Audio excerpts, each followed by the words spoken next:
Ens ha agradat molt, molt divertida, molt ben portada. M'ha encantat. Molt bé, he rigut molt i m'ha semblat, no sé, molt divertida, molt fresca, molt xula. La recomano. Burundanga és una comèdia romàntica, almenys pretén ser-ho.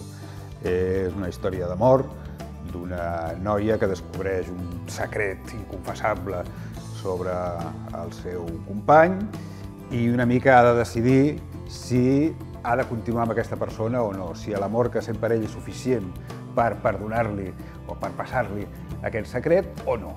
I aquest és el dilema de la comèdia. Per això és una comèdia romàntica, perquè en el fons és un dilema sentimental. Sí, ho hem passat molt bé. A més, les noies tots treballen molt bé, però elles molt bé, molt bé. M'ha encantat com ho han fet els actors, han estat molt bé. Molt divertida, molt entretinguda. La recomanem totalment, o sigui, molt bé, molt divertida, molt graciosa. La burundanga és el punt de partida de la comèdia. Jo vaig descobrir aquesta droga, doncs mira, navegant per internet i mirant coses i llegint diaris, doncs vaig veure que existia. Et pren la voluntat i fa que mentre durin els seus efectes, doncs estiguis disposat.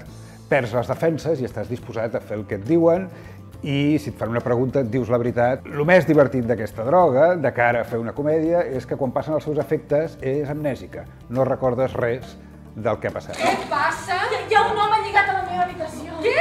No pasa res, está todo controlado. Manel y yo somos miembros de ETA. Es muy sencillo. Significa que a partir de ahora, vosotras también estáis dentro. Y cuando uno está dentro, ya no sale. Hòstia! L'argument molt ben trobat, en el moment en què estem, trobo que, no sé, a mi m'ha fet riure, m'he distret i molt bé. Vull dir, una manera de tractar el tema, suposo que és amb humor, que deu ser de les poques maneres que es pot tractar. La història de Burundanga és una història que podia ser un drama, tranquil·lament. És a dir, una noia que descobreix que el seu nòvio és un terrorista, doncs podria ser una cosa terrible. Les bones històries de comèdia sempre fan mal.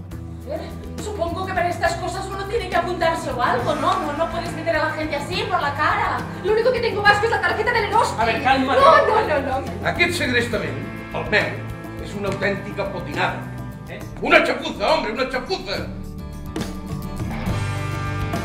Jo no crec que haguem de saber mai tota la veritat sobre les persones que tenim al voltant. La veritat està sobrevalorada. No li has de preguntar mai a una persona què és el que penses, sincerament, de mi, perquè igual va i t'ho diu,